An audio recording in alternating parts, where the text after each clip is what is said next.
வணக்கம். நான் டிஎம்எஸ். இது தமிழ் ட்ரெயின் ட்ராவல் டியூப் சேனலுங்க. நம்மளுடைய கடைசி ஷார்ட்ஸில் ரயில் பயணம் செய்யும் அனைவரும் தெரிந்து கொள்ள வேண்டிய 15 முக்கியமான டிப்ஸை பற்றி சொல்லியிருந்தோங்க. அது வரப்போகிற வீடியோவில் அந்த டிப்ஸுக்கான முழு டீட்டெயிலும் சொல்கிறேன்னு சொல்லியிருந்தேன். அதுக்கான வீடியோ தாங்க இது. ஸோ இந்த வீடியோவை ஸ்கிப் பண்ணாமல் முழுசாக பாருங்கள். பார்த்து முடித்ததுக்கப்புறம் உங்களுக்கு இந்த வீடியோவில் ஏதாவது சந்தேகங்கள், மாற்று கருத்துக்கள் எதனா இருந்ததுன்னா கமெண்ட் செக்ஷனில் கேளுங்க. வீடியோ பார்த்து முடித்ததுக்கப்புறம் நம்ம சேனல் பிடிச்சிருந்ததுன்னா சப்ஸ்கிரைப் பண்ணி லைக் பட்டனை ப்ரெஸ் பண்ணிக்கோங்க, ஷேர் பண்ணுங்கள். முக்கியமாக அந்த பெல் பட்டனை ப்ரெஸ் பண்ணுங்க. அப்போ தான் நாங்கள் போடுற எல்லா வீடியோஸும் உங்களுக்கு உடனுக்குடனே நோட்டிஃபிகேஷனில் வருங்க. இந்த 15 டிப்ஸை 2 விதமாக பிரிக்கலாங்க. முதல் 7 நம்ம சௌகரியமாக ட்ரெயினில் ட்ராவல் பண்ணுறதுக்கான டிப்ஸும், அடுத்த 8 நாம் பாதுகாப்பாக ட்ராவல் பண்ணுறதோடு இல்லாமல் நம்மளோட சக பேசஞ்சர்களுக்கு தொந்தரவு இல்லாமல் எப்படி சௌகரியமாக ட்ராவல் பண்ணுறதுன்றதுக்காக தான் இந்த டிப்ஸுங்க. இதில் இப்போ முதல் இந்த 7 டிப்ஸு என்னென்னன்றது பார்க்கலாங்க. First, how to identify seat or berth number. இது எல்லாருக்குமே தெரியுங்க. டிக்கெட்டில் coach number, seat or berth நம்பர்னு இருக்குங்க. அந்த coach number C1, A1, A2 அப்படி இருக்கிறது எல்லாருக்குமே தெரியும். ஆனால் அந்த சீட் ஆர் பர்த் நம்பரில் ஒரு கோச் ஆரம்பிக்கும்போது கோச்சோட டோருக்கு பக்கத்தில் விண்டோக்கு மேலே 1 to 80 ஆர் 1 to 72 அந்த மாதிரி கொடுத்துருக்கோம்.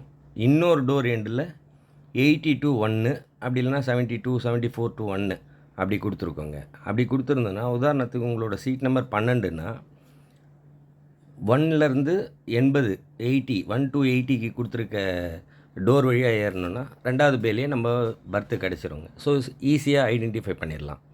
இல்லைனா நம்ம லக்கேஜுங்க, குழந்தைங்கள்லாம் வச்சுக்கிட்டு அந்த சின்ன கேங் பாத்தில் நம்ம நடந்து போகிறது கஷ்டமாக இருக்கும். ஸோ அதுக்கான ஒரு ஈஸியான வழி தாங்க அது. கோச்சுக்கு ஏறுறதுக்கு முன்னாடியே அந்த நம்பரை பார்த்துக்கலாம். 2வது tips, take 3 or 4 carry bags for wastage. இது எதுக்கு நம்ம சாப்பிட்றோம், சாப்பாடு பிளேட்டு, நம்மளோட அந்த கையில் வச்சுருக்க அந்த பேப்பர் பிளேட்டு இதெல்லாம் சாப்பிட்டு முடித்த உடனே எப்படியா இருந்தாலும் ஹேண்ட் வாஷ் பண்ண போகும்போது நம்ம வாஷ் பேஷன் இருக்க ஏரியாவில் இருக்க டஸ்ட்பின்லேயோ, இல்லை இவங்க ஓபிஹெச்எஸ் டீம் கார்பேஜ் பேக் வச்சுருப்பாங்க, அதிலே போட்டுட்டு நீங்கள் ஹேண்ட் வாஷ் பண்ணிட்டு வந்துடலாம். ஆனால் இந்த கேரி பேக்கை இருக்கிற ஏதாவது ஒரு ஹூக்கு, வாட்டர் பாட்டில் ஹோல்டரில் ஏதாவது ஒரு இடத்துல மாட்டி வச்சிட்டோன்னா, நாம் டீ குடிக்கிற கப்பு, அப்புறம் ஸ்நாக்ஸ் சாப்பிட்ற பேப்பர்ஸ் இது எல்லாத்தையும் அது உள்ளே போட்டு வச்சுட்டு ஓபிஹெச்எஸ் டீம் க்ளீன் பண்ண வரும்போது அவங்க கையில் கொடுத்துர்லாங்க. கொடுத்துட்டா நம்ம இடம் எப்போவுமே சுத்தமாகவே இருக்குங்க. 3வது ஒரு முக்கியமான டிப்ஸுங்க. நம்ம நைட்டில் தூங்கும்போது ஸ்லீப்பர் கோச், அதாவது செகண்ட் ஸ்லீப்பரில் தூங்கும்போது ஜன்னல் ஓரத்தில் தலை வச்சு யாரும் படுக்காதீங்க. என்ன தான் ஜன்னலை மூடி இருந்தாலும் அது சொல்ல முடியாது. அதனால் நம்ம தூங்குறது எப்போவுமே ஜன்னலுக்கு ஆப்போசிட் சைடில் தலை வச்சு தூங்குறது நம்மளுக்கு சேஃபுங்க. 4வது, try to take at least 2 time food, home food எடுக்க சொல்லியிருக்கோம். அது ட்ரெயின் ட்ராவலை பொறுத்த வரைக்கும் இந்த சாப்பாடு ஒரு பெரிய பிரச்சனைங்க. சாப்பாடு, தண்ணி. அதில் இந்த சாப்பாடை பொறுத்த வரைக்கும் நம்ம என்ன தான் வெளியில் ஆன்லைன் ஃபுட்டு அது இதுன்னு ஆர்டர் பண்ணனாலும் ஒரே மாதிரி இருக்குன்னுலாம் சொல்ல முடியாது. ஸோ அதனால் சப்போஸ் நீங்கள் உதாரணத்துக்கு சென்னையிலேருந்து டெல்லிக்கு ட்ராவல் பண்ண போகிறீங்க. அப்போது நைட்டு தமிழ்நாட்டில் ஏறிங்கன்னா நைட்டு சாப்பிட்டுட்டு ஏறுவீங்க. ஆனால் மறுநாள் காலையில், மதியம், நைட்டு அந்த 3 வேளைக்கு ஒரு சில ஐடியா அங்கே இருக்குங்க. அது காலையிலக்கு இட்லியும் பொடியும் எடுத்துக்கலாம். ஏசியில் போகிறீங்கன்னா அது கெட்டு போகாது. மதியத்துக்கு புளி சாதம், நைட்டுக்கு சப்பாத்தி, தக்காளி சட்னி. இது ட்ரை பண்ணி பாருங்கள். ஸோ நம்மளுக்கு காஸ்ட்டு மிச்சமாக வர்றது இல்லாமல் வயிற்றில் எந்த பிரச்சனையும் வர்றதுக்கு வாய்ப்பில்லை. அதுக்கப்புறம் இருக்கிறத நம்ம இறங்கி அங்கே சாப்பிட்டுக்கலாங்க. 5வது tips, try to carry 20 litre folding water bag. இது தண்ணி ரொம்ப முக்கியமான பிரச்சனைங்க. இந்த தண்ணியை பொறுத்த வரைக்கும் நம்ம வீட்டு தண்ணியை எடுத்துகிட்டு போயிட்டோன்னா பெஸ்ட்டு. ஸோ கொஞ்சம் சிரமம் பார்க்காம இந்த மாதிரி ஒரு ஃபோல்டிங் வாட்டர் பாட்டில் வாங்கி வச்சுக்கிட்டு வீட்டிலேருந்து கிளம்பும்போது லக்கேஜாக அந்த தண்ணியை பிடிச்சிட்டு போயிட்டோன்னா அது எவ்வளோ நேரத்துக்கு வருதோ யூஸ் பண்ணிவிட்டு, தண்ணி காலி ஆகுதுன்னும்போது இப்போ தான் இந்த நம்ம ட்ரெயின் என்னென்ன ரூட்டில் போகுது, என்ன டைமில் போகுது, என்னென்ன ஜங்ஷன்லாம் வருது அப்படின்றத டீட்டெயிலாக அதுக்கு தான் பார்க்க சொன்னது. அந்த ஜங்ஷனுங்க நம்ம தெரிஞ்சிடுச்சுன்னா, சப்போஸ் ட்ரெயினில் தண்ணி காலி ஆகிடுச்சுன்னா, எந்த ஜங்ஷனில் வந்து 10 நிமிஷத்துக்கு மேலே ட்ரெயின் நிற்கிதோ அந்த இடத்துல நீங்கள் ரெடியாக இருந்து ஒவ்வொரு ரயில்வே ஸ்டேஷன்லையும் முக்கியமான மேஜர் ஸ்டேஷனுங்களில் அந்த ஆர்ஓ பிளான்ட்டு அவுட்லெட் இருக்குங்க. அது 1 லிட்ரு ரூ. 1 ரூ. 2 ரூ. 5 அந்த மாதிரி வேரியாக விற்கும். அங்கே போய் காசை கொடுத்து நம்ம இந்த ஃபோல்டிங் வாட்டர் பாட்டிலில் மறுபடியும் டாப்அப் பண்ணிட்டு வந்து வச்சுட்டோன்னா ட்ரெயின் ட்ராவல் நல்லபடியாக சேஃபாக இருக்குங்க. ஆனால் நம்ம ஊர் தண்ணி டேஸ்ட்டில் அந்த தண்ணி இருக்குமானா கண்டிப்பாக இருக்காது. ஆனால் தைரியமாக குடிக்கலாம். ஸோ பியூரிஃபைடு வாட்டராக தான் இருக்கும் கண்டிப்பாக. ஸோ அது வந்து ஒரு சேஃபர் சைடுங்க. ஸோ அதே மாதிரி ஜேர்னி முடியும்போது அந்த தண்ணியெல்லாம் காலி பண்ணிவிட்டு அது ஒரு லக்கேஜாக தேவையில்ல, அதை ஃபோல்ட் பண்ணி பேக்கில் வச்சுக்கலாம். மறுபடியும் நீங்கள் ட்ரெயின் ஏறும்போது தண்ணி பிடிச்சிக்கிட்டே வந்துடலாங்க.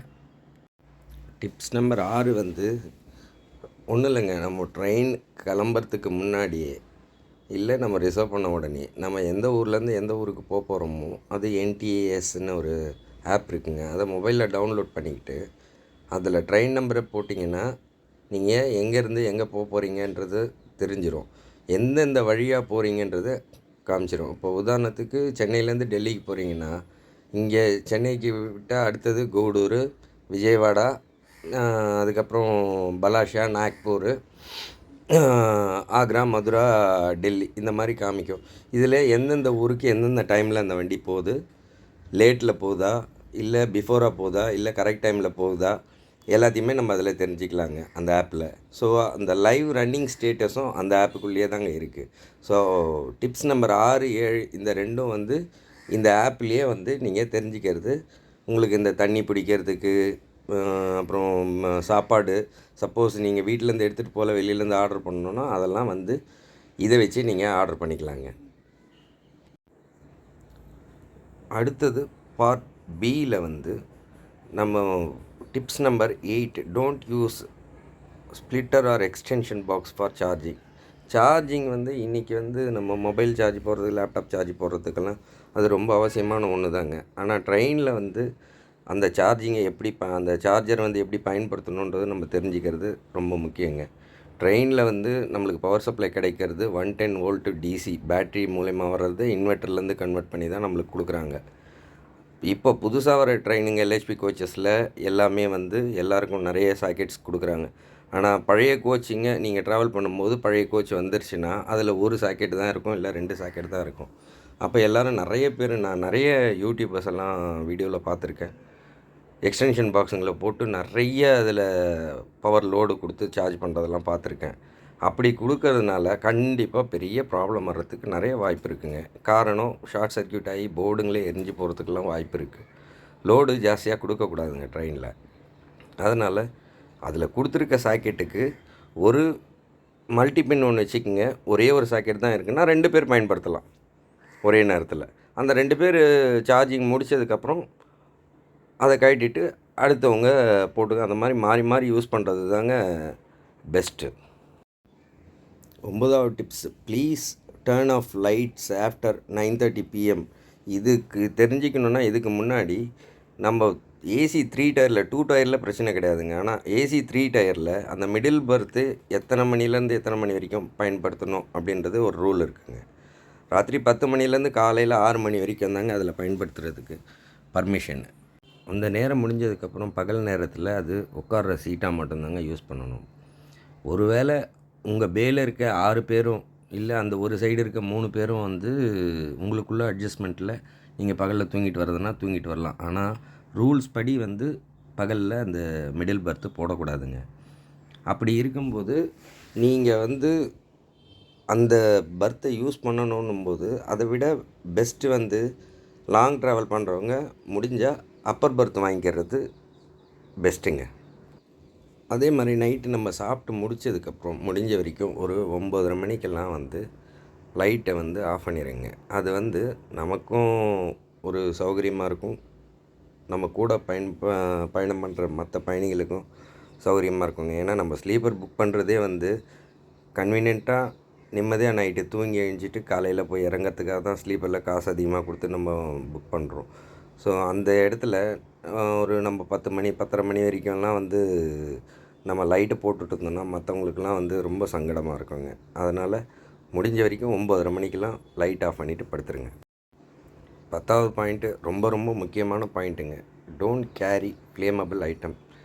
சில பேர் கேட்கலாம், ட்ரெயினில் வந்து சிகரெட் பிடிக்கக்கூடாது, பெட்ரோலு, கெரோசின்னு இந்த மாதிரி ஐட்டங்கள், எரியக்கூடிய ஐட்டங்கள்லாம் எடுத்துகிட்டு போகக்கூடாதுன்னு எங்களுக்கே தெரியுமே, நீ என்ன புதுசாக சொல்ல போகிறேன்னு கேட்கலாம். ஆனால் எதுக்காக எடுத்துகிட்டு போகக்கூடாதுன்றதை தெரிஞ்சுக்கணும் அப்படின்றது தாங்க என்னோடய இன்டென்ஷன். நிறைய பேருக்கு வந்து தெரிஞ்சிருக்கலாம், ஆனால் தெரியாத ஒரு சில பேர் இருப்பாங்களா, அவங்க தெரிஞ்சுக்கிறதுக்காக தாங்க இதை சொல்கிறேன். ட்ரெயினில் வந்து நம்ம படுக்கிற பர்த்து, அந்த குஷனுக்குள்ளே இருக்கிறது வந்து காயர்னு சொல்கிற தேங்காய் நாருங்க. அது ஈஸியாக எரியக்கூடியது. அந்த பேனலும் வந்து நம்ம உள்ளே இருக்க இன்னர் பேனல்னு சொல்கிற அது ப்ளைவுட், அதுவும் மரத்தால் ஆனது. இந்த மாதிரி நிறைய ஐட்டங்க, எரியக்கூடிய ஐட்டங்க நிறைய இருக்குது. இதுக்கு உடனே ஒரு சிலர் என்ன சொல்லுவாங்க, டாய்லெட்டில் என்ன இருக்குது, அங்கே ஒன்றுமே இல்லையே, இந்த பெட்டெல்லாம் இல்லையே அப்படின்னு கேட்பாங்க. ஆனால் டாய்லெட்லேயும் நம்ம சைடு வால்னு சொல்லக்கூடிய வெளிப்புற சுவர் வந்து ஸ்டெயின்லெஸ் ஸ்டீலானது, அந்த தகடுங்க.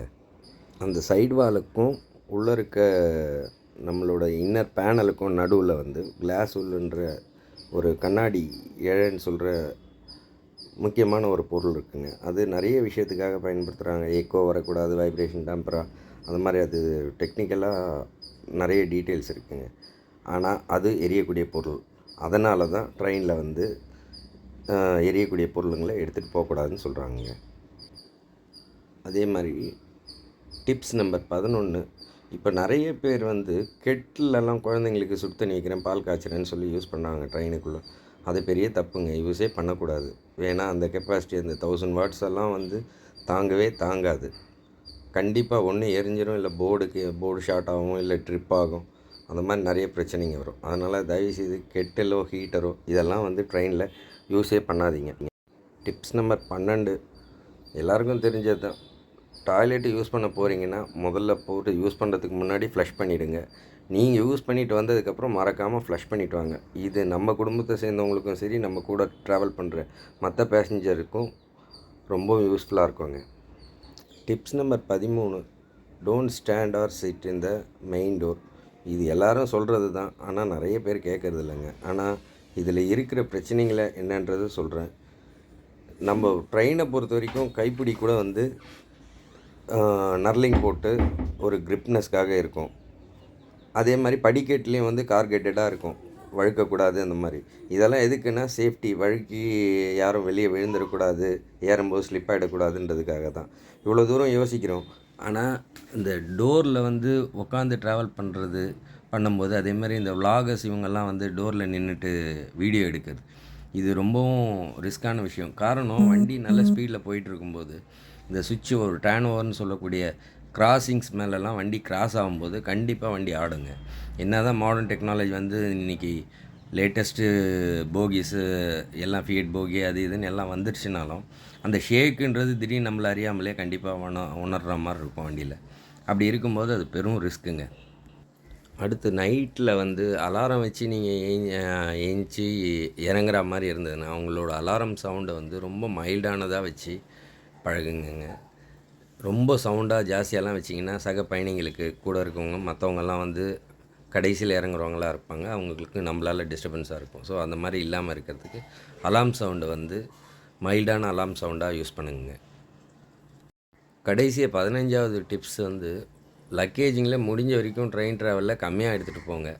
நிறையெல்லாம் எடுத்துகிட்டு போனீங்கன்னா பர்த்தில் இருக்கிற 6 பேர் உட்கார இடத்துல ஒரே இடத்துல உங்களோட எல்லா லக்கேஜிங்களும் வச்சிட்டிங்கன்னா மற்றவங்கெல்லாம் வைக்கிறதுக்கு பெரும் பிரச்சனையாக இருக்கும். அதே மாதிரி கம்மியாக எடுத்துகிட்டு போனீங்கனாலும் நீங்கள் எங்கே உட்காரீங்களோ அந்த சீட்டுக்கு கீழே லக்கேஜிங்கில் வைக்கிற மாதிரி பாருங்கள்.